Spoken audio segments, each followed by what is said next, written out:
دختر زن خدمتگار نیست. من خود را زنی قوی می دانم. نمی توانم دیگران را با خودم مقایسه کنم چون هستند زنانی که ضعیفند. این بهای یک زنی تاجیک با توانمندی خودش است. زنی که 25 سال زندگیش را در هجرت پشت سر کرد. با شستن ظرف و فرش و سختی و مشکلات، اما با اراده قوی و باوری به خود. سلام خواهر، درود بیننده های عزیز. شاید کسی از شما همین لحظه هایی که برنامه رو میبینید گرفتاری مشکلی هستید و راهی بیرون رفتن از وضع رو نمیدونید و چون عادت خاصی اکثر زنان تاجیک به این اندیشه هستید که زن بدون پشتیبانی مرد توانی رهایی از سختی ها رو ندارد. زنی که امروز میخواهیم شما را با او شناس کنیم اندیشه برعکس دارد و از تجربه زندگی خود میگوید که هرگز و در سخت‌ترین حالت هم خود را تنها و ناتوان و حقیر احساس نکرده است، بلکه برای ایستادن سر پای خود مبارزه برد. نه، او یگان زنی صاحب مقام بلند و شهرتمند نیست. یک زنی عادی تاجیک است که مثل هزارها نفر دیگر نصف عمرش با کار در مهاجرت گذشت. ولی میگوید کاری را میکند که دلش میخواهد و به تنهایی توانسته است برای خود و خانواده‌اش زندگی شایسته بسازد. قهرمان ما اندیشه دارد که اگر مردی قوی کنار زن است و با هم دیگر فهمی قدم میگذارند زندگی زیباتر است. ولی وقت زن تنها میماند چی باید کند؟ با زرینه از نزدیک شناس میشویم. به خینکلی های من نگرید. انا این رو ببینید چه خیلی زیباست. خوراکی معروفی گرجی را برای میزبان در یک طربخانه سنت پتربورگ زرینه سرآشپز تاجیک آماده کرده است. او در سلسله طربخانه‌های دیده خینکلی سرآشپز و مسئول طعم خوراک هاست. برای چاره‌بینی‌های مختلف و برای ده‌ها و صدها نفر دسترخوان و ضیافت می‌آراید. او 25 سال باز در مهاجرت است و به فرق از بسیاری از زنانی که از کار و زندگی سخت خود در غریبی شکایت میکنند، از کارش راضی است و میان همکاران صاحب احترام. میگوید زنان هم اگر تلاش و خواهش دارند، میتوانند به تنهایی در مهاجرت راه و جایگاه خود را پیدا نمایند و برای خود زندگی بهتری سازند. 25 سال پیش زرینه طفلی 6 سالش را با مادر گذاشته تصمیم گرفت تنها به مهاجرت رود.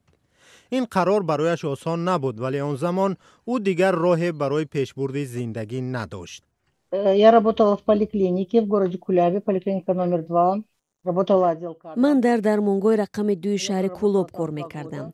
2 سال آنجا در شعبه کادرها فعالیت داشتم. از سببی که معاش کم بود من وادار شدم به مهاجرت روم تا زندگی بهتری داشته باشم و کمبودی نباشد. آن زمان دخترم 5-6 ساله بود. وقتی صنف یکم رفت در برش نبودم. همیشه من این رو با اندوه به یاد میارم و خود را نزدش قرضدار میسوبم. نخست خواست کار را از مسکو شروع کند، اما با گفته زرینه این شهری کلان او را خوب قبول نکرد. بعد از 1 سال او به دست خالی به وطن برگشت و این بار با مشورت دوگانش به پتربورگ رفت. اینجا او کار را از ظرف و فرش‌شویی آغاز کرد. Специальность, по которой я должна была обучалась и могла работать, я не смогла по этой специальности работать. با روسیه با نیت کار از روی اختصاص آمدم اما نتوانستم. به ساحه آشخانه رفتم. کارو از صفر سر کردم. ظرف و فرش می شستم اما همزمان نگاه می کردم که چطور آشپزهای کسبی خوراک می پزند. برای من این جالب بود. می خواستم من هم طرز تهیه غذاهای بالذات را یاد گیرم. من اصلا خوشحال کردن آدمان را دوست می دارم و این برای من خیلی مهم بود که آدمان وقتی غذای تهیه کرده مرا می خورند شاد و راضی باشند. نه همه می توانند تو نازکی آشخانه را آموزند. آدم باید به تواناییش باور داشته باشد و باید داند که تو حتما می توانی و از کسی دیگر یگان کمی نداری. از آشپزها خواهش می کردم که اجازه بدهند به آنها کمک رسانم. همین طور خود را نشان دادم که من هم می توانم. با باور زرینه پیش از همه صبر و تلاش و قوی بودن می تواند هر زن را در زندگی به هدف برساند. طاقت پذیر و آماده نبودن به کار و سختی ها، مخصوصا در هجرت را او یک سببی به مشکلات فراوان دچار شدن بسیاری از زنان می داند. Не все сразу начинается, все надо начинать. ҳама чӣ якбора ба даст намеояд. одамон махсусан занони мо ба кору зиндагӣ дар ин ҷо омода нестанд. бубинед, як мисоли оддӣ меорам. зане омад хост барояш кӯмак кунам. ман барои ӯ кору ҷои хоб ва шароитро муҳайё намудам, вале дар охир маълум шуд ки ӯ омода нест ки кори сиёҳу вазнин кунад. намехост масалан фарш ё ҳоҷатхона тоза кунад. Она не готова делать грязную работу, она не готова мыть туалеты, она не готова мыть полы.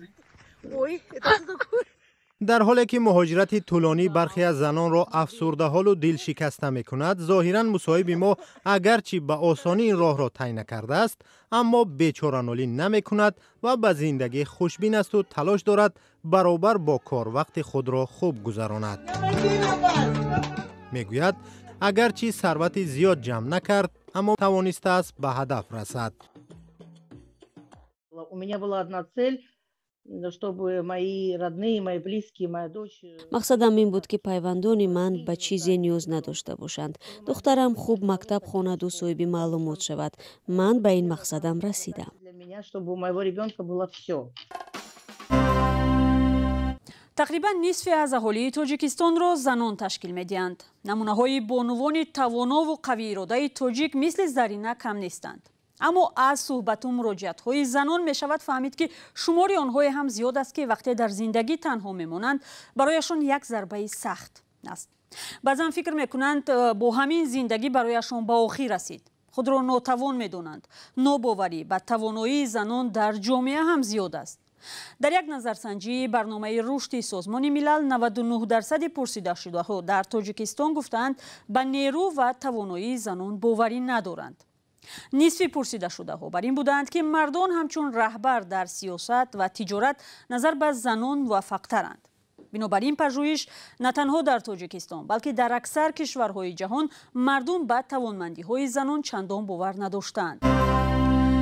хулосаи муҳаққиқон ин будааст ки аз 83% пурсидашудаҳо дар 60 кишвари ҷаҳон нисбат ба занон қазоватҳои ғалат доранд. зан муштипар аст, зан заиф аст. чунин масъалу андешаҳо дар ҷомеа зиёд садо медиҳанд. сабаби эҳсоси заъф доштан ва тарс аз танҳо ва бепуштибон мондани занон аз куҷост? ба ин ва чанд саволи дигар мо ба Зулайхо Усмонова, ҷомеашиноси тоҷик муроҷиат кардем. ӯ як омили аслии худкамбинии занони тоҷикро аз тарбия дар оила вобаста медонад. инҷо ба фикрам бояд савол гузорем ки барои чӣ баъзе занҳои мо суст ҳастанд, барои чӣ нотавону тарсончак ҳастанд. мумкин аст ки барои он ки мо чунин духтарои худамонро чунин тарбия мекунем.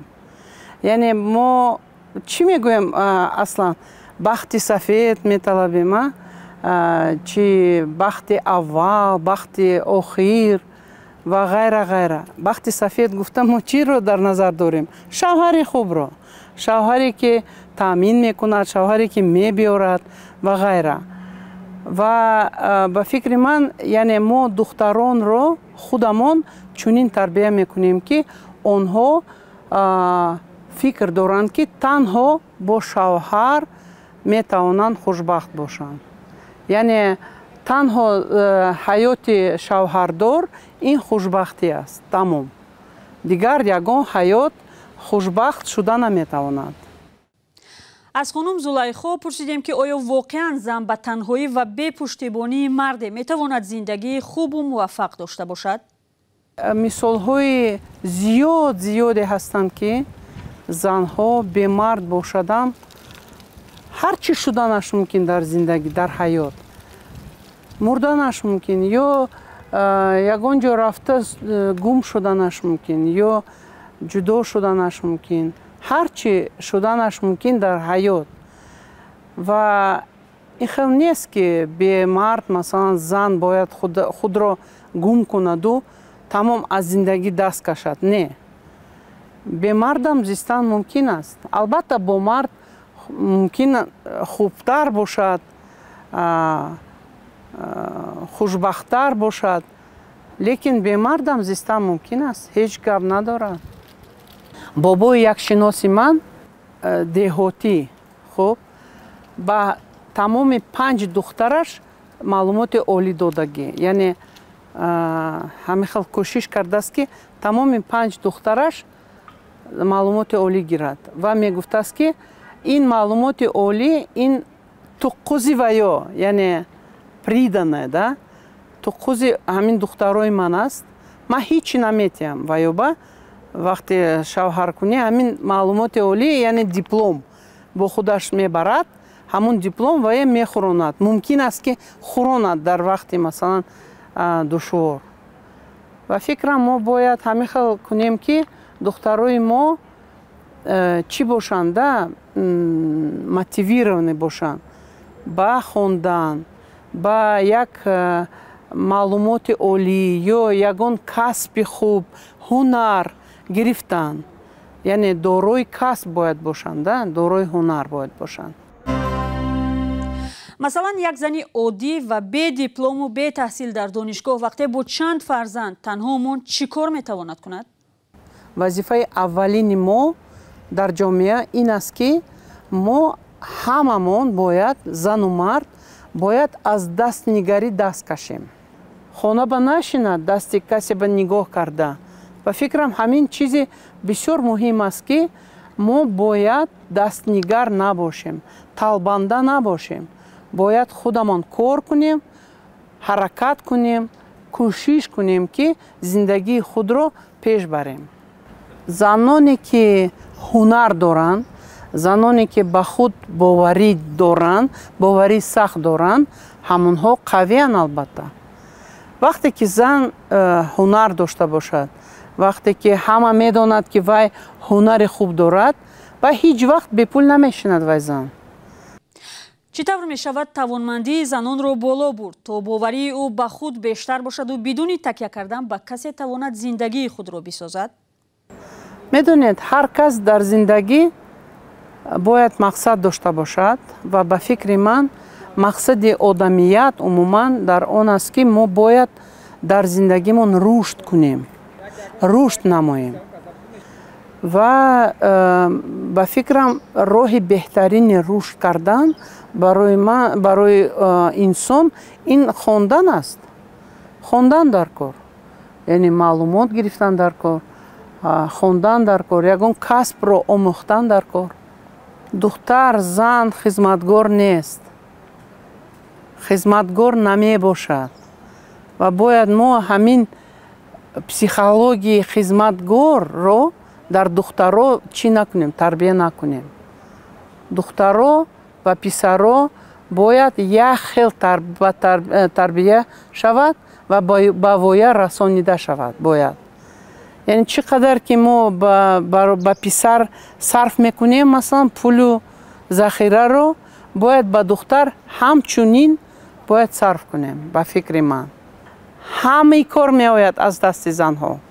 миллион мисолҳо ҳастанд ки занҳо аз қашшоқӣ баромадагӣ ҳастанд.